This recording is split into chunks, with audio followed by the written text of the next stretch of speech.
Hello viewers, welcome to my latest video. In the background we've got some Project Cars gameplay, me driving a 5-lap race around Brands Hatch Grand Prix circuit in the Ford Escort Mark II. But I wanted to just chat about my first kind of impressions on the Oculus Rift CV1. I know a lot of you have been asking questions. I've now had it about a week, so my initial impressions. First, when I first got the Oculus on day one and kind of the first few hours of use, I had chronic headaches to the point where I thought I'm not going to be able to use it. I really was thinking, am I going to have to kind of send it back, get a refund, or just flog it on eBay? Gladly, over time, between me adjusting, one important thing is to make sure you adjust the, I think it's IPD and like the lens spacing between the eyes. I don't think I had that correctly set initially, so if you're experiencing headaches, definitely make sure that is set. I've basically set mine as wide as it will go, and also I didn't realise the headset, or the headset basically, you can rotate it upwards and downwards. So I've now rotated it downwards, which took pressure off the top of my head. Kind of the strapping was creating a lot of pressure on the top of my head. Also, made the straps as quite loose, basically, in a roundabout way. So so moving on, sound wise, very good. I know people that have ditched high quality headsets in favour of the standard headphones that come with the set. Be aware, a lot of people don't know there's also a built-in microphone built into the unit. A lot of people don't realise that, but it has got a built-in headset and microphone support, which I've also heard is very good. I am personally not using it. I'm sticking to my G35s just because that's what I know and trust. So yeah, until the G35s break, I'll probably keep using them.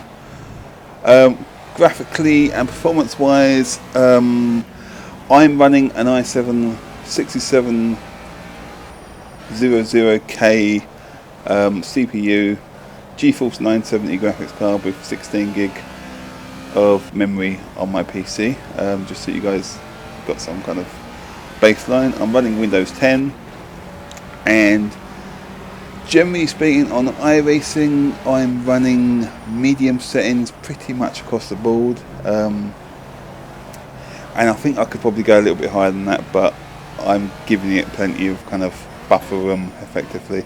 Also because I'm recording and streaming, giving it probably even more buffer than it really needs. And with the likes, I think pretty much generally across the board, from what I've noticed, is on my setup I can run games at around medium graphic settings. I think that's, so if you want to go higher graphic settings, then you're going to need a better graphics card than a 970, but if you're happy to go with low graphics settings, then a 970 from my experience does the job fine. So what have I tried on it other than iRacing, Project Cars obviously? There's a couple of things. Lucky's Tale obviously comes with the Oculus. I think it comes with every Oculus sold pretty much. That really made me throw up initially. Not literally, but it's kind of a, I guess you'd call an old school platformer, but you're, due to the camera angle being low and you're right in there with the character, and when the character started bouncing up and down on this mushroom, it's made my stomach go chronic. But yeah, that's a whole nother story. Couple of little things. There's a video demo in there called Lost and a video demo called Henry. They're very good.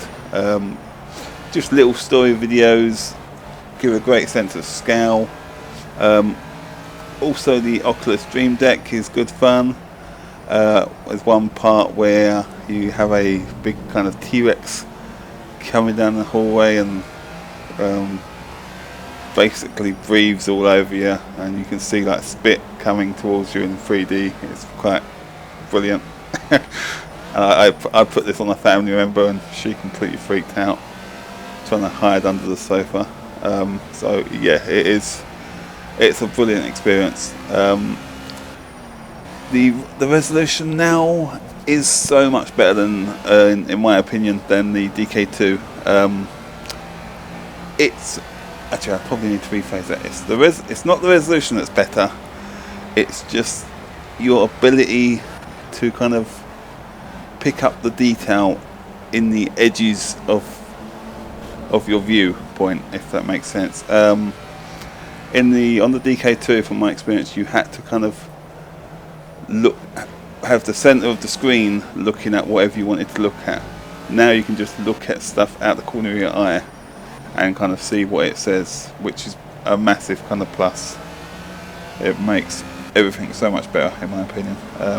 Still can't wait for the high resolution versions to inevitably come out in the future at some point. But yeah, as for now, for me, the future is definitely with the Oculus CV1.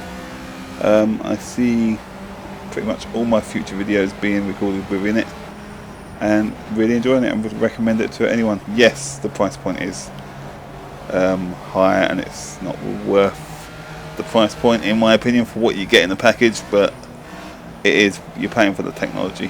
That's simple. One little side point, the little remote that comes with it, that's brilliant as well, but do what I done. I highly recommend it.